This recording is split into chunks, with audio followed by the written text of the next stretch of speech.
இந்த செல்ஃபோன் மூலமாக என் மனைவிக்கு அடிக்கடி இந்த வாய்ஸ் மெசேஜ் வாட்ஸ்அப்பில் ஒரு எதிர் வீட்டில் இருக்கிற ஒரு சுமித்ரான்ற ஒரு பொண்ணோட தொடர்பில் இருந்தா.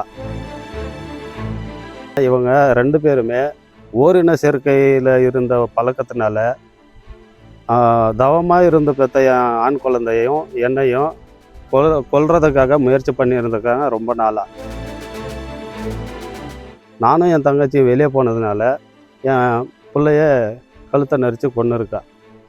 கொன்னுட்டு அதை ஃபோட்டோவாக ஷேர் பண்ணி அந்த பொண்ணுக்கு அனுப்பியிருக்கா. என்ன காரணம்னு சொல்லி என் மனைவியை கேட்டதுனால பால் கொடுத்து பொறை எரிச்சேன்னு சொல்லி தான் என்னை நம்ப வச்சாங்க. என் மனைவியோட செல்ஃபோனை எடுத்து பார்த்ததுக்கப்புறம் செல்ஃபோனில் இருந்த ஒரு ஆதாரத்தை வச்சு பார்த்து எனக்கு ரொம்ப பக்கன்னு ஆயிடுச்சு. என் குழந்தைக்கு நடந்த மாதிரி வேறு யாருக்குமே நடக்கக்கூடாது. இந்த மாதிரி ஆளுங்களுக்கெல்லாம் அதுக்கு தக்க தண்டனை கொடுக்கணும். எனக்கு கொலை மிரட்டல் வந்திருக்கு. என் பையனை கொன்னுட்டு அதே போல் திரும்பி என்ன கொல்றதா அந்த எதிர் வீட்டு பொண்ணும் என் மனைவியும் ஒன்று நாங்களாக கொள்கிறோம், அப்படி இல்லைன்னா நாங்கள் வேறு ஒருத்தர் கையில் பணம் கொடுத்து வச்சுருக்கோம், அவங்களாவது என்னை கொல்றதுக்கு முயற்சி பண்ணிகிட்டு இருக்காங்களாம். என் மனைவிக்கும் அந்த பொண்ணுக்கு இருக்கிற தொடர்பு இருக்கக்கூடாது அப்படின்னு சொல்லி நான் கண்டித்ததுனால அந்த பொண்ணுக்கு மானம் போயிடுச்சு, என்னை ஊரில் மானம் வாங்கிட்டான் அப்படின்றதுனால அதுக்கு நான் தடையாக இருக்கிறதுனால என்னை கொல்றதுக்கு முயற்சி பண்ணிகிட்ருக்காங்க.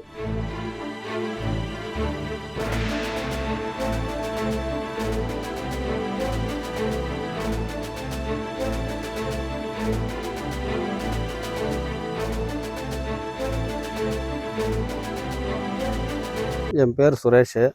நான் சின்னட்டி வில்லேஜை சேர்ந்த ஒரு கூலி தொழிலாளி. எனக்கு 6 வருஷத்துக்கு முன்னாடி கல்யாணம் ஆச்சு. என் மனைவி பேர் பாரதி. எங்களுக்கு 2 பெண் குழந்தையும் தவம் இருந்து ஒரு ஆண் குழந்தையும் பிறந்தது. இப்போது என்ன பிரச்சனைன்னா, இந்த செல்ஃபோன் மூலமாக என் மனைவிக்கு அடிக்கடி இந்த வாய்ஸ் மெசேஜ் வாட்ஸ்அப்பில் ஒரு எதிர் வீட்டில் இருக்கிற ஒரு சுமித்ரான்ற ஒரு பொண்ணோட தொடர்பில் இருந்தா. அதை நான் அடிக்கடி கண்டித்ததுனால வீட்டுக்குள்ளே சில பிரச்சனை ஓடிட்டுருச்சு. அது நான் ஊரில் குழுவை வச்சு நான் என் குல மக்களை வச்சு நான் அதை தீர்த்துக்கிட்டேன். ஆனால் இவங்க 2 பேருமே ஓரின சேர்க்கையில் இருந்த பழக்கத்தினால தவமாக இருந்து பெற்ற என் ஆண் குழந்தையும் என்னையும் கொல்றதுக்காக முயற்சி பண்ணியிருந்திருக்காங்க ரொம்ப நாளாக. அது சந்தர்ப்பம் கிடைக்காததுனால ஒரு 4ஆம் தேதி 3 மணி அளவில் நானும் என் தங்கச்சியும் வெளியே போனதுனால என் பிள்ளைய கழுத்தை நெரிச்சு கொன்னுருக்கா. கொன்னுட்டு அதை ஃபோட்டோவாக ஷேர் பண்ணி அந்த பொண்ணுக்கு அனுப்பியிருக்கா. அந்த பொண்ணோட கான்டாக்டில் ராஜேஷ், அவங்க தம்பி பிரகாஷ், அசோக்குமார், இந்த மாதிரி 11 பேர் ஆட் ஆகியிருக்காங்க. இந்த 11 பேரையும் விசாரித்தா மட்டும்தான் இதுக்கு முடிவு என்னன்னு தெரியும். அதுபோக அந்த குழந்தை இறந்த அன்னைக்கு என்ன காரணம்னு சொல்லி என் மனைவியை கேட்டதுனால பால் கொடுத்து பொறை எரிச்சேன்னு சொல்லி தான் என்னை நம்ப வச்சாங்க. நான் அதை கிளமங்கலம் ஜிஹெச் ஹாஸ்பிட்டல் எடுத்துகிட்டு போயிட்டு பரிசோதனை பார்த்தும்போது டாக்டர் வீட்லேயே குழந்தை இறந்ததாக சொல்லிட்டாங்க. அதுக்கப்புறம் இது ஒரு இயற்கை மரணமாக தான் இருக்கும்னு சொல்லி நானும் எடுத்துகிட்டு வந்து என் குல வழக்கப்படி பண்ணிட்டேன்.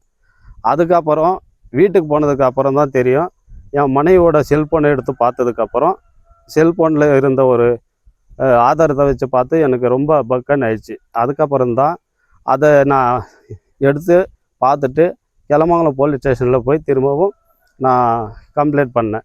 கம்ப்ளைண்ட் பண்ணதுக்கப்புறம் எஃப்ஐஆர் பதிவு பண்ணி அவங்க எனக்கு அதை நான் என் கம்ப்ளைண்ட்டை ஏற்றுக்கிட்டு அதுக்கப்புறமா என் குழந்தையோட திரும்ப பரிசோதனை செய்கிறதா சொல்லி இன்றைக்கி கிருஷ்ணகிரியிலிருந்து எல்லா டாக்டரும், தாசில்தார் அம்மாவும், விஓஓ, ஆர்ஐ எல்லாருமே எங்கள் பஞ்சாயத்தில் இருக்கிற எல்லா ஒரு தலைவர்களும் வந்து ஊர் பொதுமக்களோட பரிசோதனை நடந்துகிட்ருக்கு.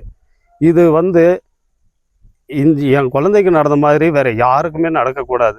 இந்த மாதிரி ஆளுங்களுக்கெல்லாம் அதுக்கு தக்க தண்டனை கொடுக்கணும். இது அரசு எனக்கு ஆதாரமாக எடுத்து எனக்கு ஒரு வழி பண்ணணும். இனிமேல் இந்த மாதிரி தப்பு யாருக்குமே நடக்கக்கூடாது. எனக்கு கொலை மிரட்டல் வந்திருக்கு.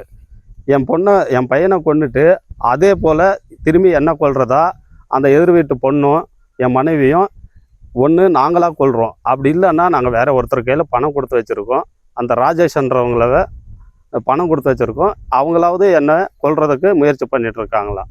அதில் காரணத்துக்காக அப்படி கொலை பண்ணணும்னு சொல்றாங்க. அந்த நான் என் மனைவிக்கும் அந்த பொண்ணுக்கு இருக்கிற தொடர்பு இருக்கக்கூடாது அப்படின்னு சொல்லி நான் கண்டிச்சதுனால அந்த பொண்ணுக்கு மானம் போயிடுச்சு, என்னை ஊரில் மானம் வாங்கிட்டான் அப்படின்றதுனால என்னை பழி தீர்க்கிறதுக்காக அதில் நடுவில் என்னன்னா இவங்க ஓரின சேர்க்கையாக சேர்ந்துருக்காங்கல்ல, அதுக்கு நான் தடையாக இருக்கிறதுனால என்னை கொல்றதுக்கு முயற்சி பண்ணிட்டு இருக்காங்க.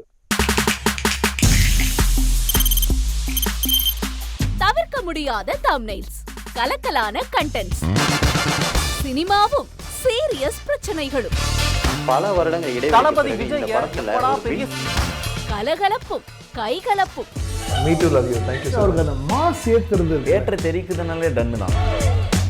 பிரேக்கே இல்லாமல் பிரேக்கிங் நியூஸ் சொல்லும் தந்தி டிவி ஆப். இன்ஸ்டா தலைமுறை வரை இறங்கி அடிக்கும் தந்தி டிவியின் டிஜிட்டல் எக்ஸ்க்ளூசிவ். அது தண்ணிக்குள்ள போகும்போது ஹேங் ஆயிடுச்சு. உங்களுக்கு விஜய் சார் எந்த அளவுக்கு ரொம்ப பிடிக்கும்? Of course, Malayalis are huge Vijay sir fans. ரெண்டு பேருமே ரொம்ப பிடிக்கும் எனக்கு. தந்தி டிவி ஆப்பை இலவசமா டவுன்லோட் செய்யுங்க. ஃபாலோ பண்ணுங்க, சப்ஸ்கிரைப் பண்ணுங்க, என்ஜாய் பண்ணுங்க.